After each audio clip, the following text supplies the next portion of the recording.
আসসালামু আলাইকুম deer doctors, সবাইকে ওয়েলকাম জানাচ্ছি। আজকে আমাদের একটা ছোট্ট টপিক আলোচনায়, যে টপিকটা হচ্ছে ক্যান্ডিডা আলবিকান্স। এটা হচ্ছে ইম্পর্টেন্ট অপরচুনিটি ফাঙ্গাস। আপনাদের সাথে আসছি এই সেশনে। আমি doctor Hasnain Imtiaz. I am working as a resident in Dhaka medical college hospital, department of haematology and bone marrow transplant.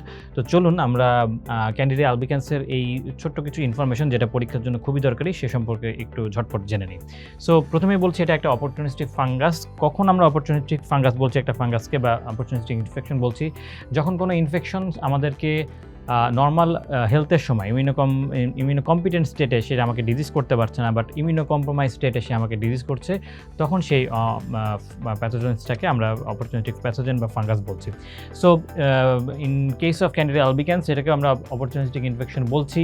এটার একটা যেই ফিজিক্যাল অ্যাপিয়ারেন্স আছে, আমরা তাকে ডাইমরফিজম বলি। ওভারলিডস উইথ এ সিঙ্গেল বার্ড, এবং এটাতে কিন্তু সিউডো হাইফিও প্রেজেন্ট থাকে, বা সিউডো হাইফি ফর্মেও সে প্রেজেন্ট করে থাকে। সো ক্যান্ডিডা আলবিকান্স এক সময় ইস্টের মতো আচরণ করে, এক সময় মোল্ডের সময় আচরণ করে। সিউডো হাইফিকে অনেক সময় মোল্ডের সাথেও মাঝে মাঝে তুলনা করি।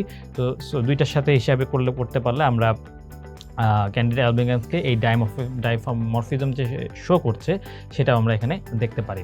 So normal Flora, mucus membrane, upper respiratory track, GIT and female genital track. এবং লাস্টের দিকে একদম লাস্টের লাইনে একটা কথা বলা আছে, overgrowth of the candida albicans in the mouth produces whitish patch called pseudomembrane. So সিউডোমেমব্রেনের কথা যদি আমাদের কখনো পরীক্ষায় চলে আসে, একটা গুরুত্বপূর্ণ ডিডি হবে আমার ক্যান্ডিডা আলবিকান্স। আমরা যদি আরেকটু সামনের দিকে যাই, skin invasion occur in the warm moist area, immunocompromise individuals, it may disseminate into many organs such as mucocutaneous candidiasis. এবং তার পাশাপাশি আইভি ড্রাগ অ্যাবিউসারদের ক্ষেত্রেও এটা আমরা পেতে পারি। ফাইনালি এখানে আরেকটা টপিকের কথা বলা আছে, candida vaginitis moniliasis is the cause of candida albicans, a gram positive yeast like fungus. তার মানে ক্যান্ডিডা আলবিকান থেকে আমরা দুইটা সিমটমস আমরা পেলাম, যেটা দুটো ক্লিনিক্যাল প্রেজেন্টেশন আমরা পেলাম। একটা পেলাম সিউডো মেমব্রেন, যেটা হোয়াইটিশ প্যাচ হতে পারে, আর একটা আমাদের ক্ষেত্রে এখানে পাচ্ছি মোনোলিয়াসিস, বা আমাদের ক্যান্ডিডা ভেজাইনাইটিসও এটা কিন্তু বলে থাকি, যেটা এল্ডারলি ফিমেলদের বেশি হয়ে থাকে। সো এই যে কনসেপ্টগুলো আমরা দেখলাম, কতগুলো কথা আমরা এখানে পেয়েছি, যেমন অপরচুনিস্টিক ইনফেকশন, সিউডো হাইফি পাওয়া যাচ্ছে, gram overleads with a single bird, pseudo মেমব্রেনের কথা এখানে বলছে। এখানে আরেকটা গুরুত্বপূর্ণ টপিক আমরা পেয়েছিলাম, গ্রাম পজিটিভ ইস্ট লাইক ফাঙ্গাস। এইটা ক্যান্ডিডার একটা গুরুত্বপূর্ণ ফিচার।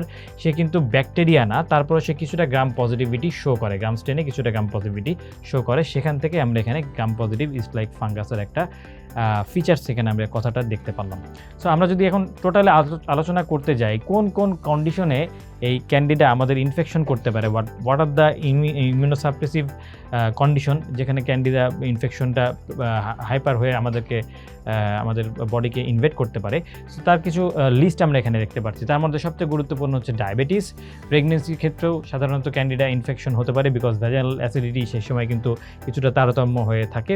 তো সেই হিসাবে ক্যান্ডিডা কিন্তু তখন ফ্লেয়ার আপ করতে পারে। Broad spectrum antibiotics, combined oral pill, একটা পেশেন্ট দীর্ঘদিন ধরে ক্যান্সারের জন্য কেমোথেরাপি নিচ্ছে, অথবা কোনো কারণে সে স্টেরয়েড নিচ্ছে, এই সময়গুলোতে আমাদের শরীরের ইমিউনোকম্প্রোমাইজ স্টেটটা কিন্তু সামনে চলে আসে। তো তখনই ক্যান্ডিডা অপরচুনিটি পেয়ে সে অপরচুনিস্টিক ইনফেকশনটা করে থাকে। So that is pretty much regarding all over the ক্যান্ডিডার ইনফেকশন, এবং কোন মোড অফ ইনফেকশনে সে প্রশ্নটা আসতে পারে, সেটা যদি আমরা একটু সামারাইজ করতে যাই। তো চলুন আমরা এই কোয়েশ্চেনটা একটু দেখে ফেরি। 55-year-old female presented with whitish oral patch for last 1 month. She gave history of taking steroid above 5 months due to a medical condition she cannot mention properly. ঠিক এক্স্যাক্ট এই ঘটনাটাই আমাদের দেশের এল্ডারলি পপুলেশনদের মধ্যে হয়ে থাকে। তারা যে কোনো একটা ওষুধের জন্য স্টেরয়েড ধরনের ওষুধ খাওয়া শুরু করেন, কিন্তু সেটা কখন বন্ধ করতে হবে বা এটা কমাতে হবে কিনা সেটা কিন্তু তারা জানে না। স্টেরয়েড খেলে তাদের ভালো লাগে, শরীরটা একটু ভালো, দুর্বলতাটা কমে যায়। সো সেই জন্যই তারা স্টেরয়েডটা কন্টিনিউ করতে থাকে, এবং ইভেনচুয়ালি সেই সময় আমাদের শরীরের বডির যে ইমিউনোকম্প্রোমাইজ স্টেটটা আছে সেটা সামনে চলে আসে। আমরা বিভিন্ন ধরনের অপরচুনিস্টিক ইনফেকশন আমাদেরকে তখন কিন্তু ঘায়াল করতে পারে। সো তখনই ক্যান্ডিডার মতো অপরচুনিস্টিক ইনফেকশনগুলো আমাদেরকে ইনফেক্ট করতে পারে। পরবর্তীতে যে লাইনটা ক্লুটা দেওয়া হয়েছে, on investigation there was gram positive yeast like fungus. So আমি একটা ক্লু পেয়ে গেলাম, detected from oral patch specimen which also showed pseudo hyphae. তাহলে আরও দুইটা ক্লু আমরা এখানে পেয়ে গেলাম। সো সব কিছু যদি ইভেনচুয়ালি মিলিয়ে আমরা যদি ম্যাথটা করি, এল্ডারলি ফিমেল এমনিতেই তার ইমিউনিটি কম থাকতে পারে, সেক্ষেত্রে সে দীর্ঘদিন ধরে স্টেরয়েড খাচ্ছে, ইমিউনিটি আরও কমে যাচ্ছে। এই জন্য তার 1 মাস ধরে মুখে হোয়াইটিশ প্যাচ হচ্ছে এবং 2টা ইম্পর্টেন্ট ক্লু আমাকে দিয়ে দিয়েছে, সিউডো হাইফি এবং আরেকদিকে আমাকে বলে দিয়েছে গ্রাম positive yeast like fungus. So eventually অ্যান্সারটা এখানে হবে ক্যান্ডিডা অ্যালবিকেন্স। সো আমরা যদি আর 2-1টা কথার মধ্যে আমাদের এই সেশনটাকে সামারাইজ করতে চাই, প্রথমত ক্যান্ডিডাকে অপরচুনিস্টিক ইনফেকশন হিসেবে আমরা ট্রিট করব। সে যখন অপরচুনিটি পাবে, দ্যাট ইজ যেই লিস্টগুলো আমরা দেখলাম, diabetes mellitus, cancer condition, pregnancy etcetera, এই কজগুলোতে যখন তাকে আমরা ফেস করছি এবং তার ফিচার্স বা ক্লিনিক্যাল ফিচার যেগুলো নিয়ে আসবে, হতে পারে সেটা মোনেলিয়াসিস, হতে পারে সেটা ওরাল প্যাচ, আর অন্যান্যভাবে সে প্রেজেন্ট করতে পারে।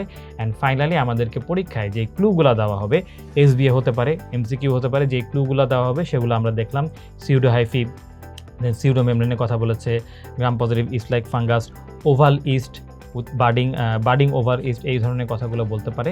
সো এই ফিচার্সগুলো যদি আমরা সামারাইজ করে একটা ম্যাথের মতোকে মিলিয়ে ফেলতে পারি, অঙ্কের মতো মিলিয়ে ফেলতে পারি, আলটিমেটলি এটা যে ক্যান্ডিডেট থেকে আসা একটা কোয়েশ্চেন, সে সম্পর্কে আমাদের আর কোনো সংশয় থাকবে না। So that's it, thank you so much. আমরা এই সেশন থেকে আশা করি ক্যান্ডিডেট সম্পর্কে যেই কোর কনসেপ্টগুলো আছে সেটা সম্পর্কে একটা ধারণা পেয়েছি, এবং পরবর্তীতে যে কোনো ধরনের পরীক্ষায় আসুক না কেন, মাইক্রোবায়োলজির ইম্পর্টেন্ট একটা অর্গানিজম থেকে যদি টপিকটা থেকে কোয়েশ্চেন এসে থাকে ক্যান্ডিডেট থেকে, ইনশাল্লাহ আমরা ওই প্রশ্নের মার্কটা সিকিউর করতে পারবো। সবাইকে অনেক ধন্যবাদ। আসসালামু আলাইকুম।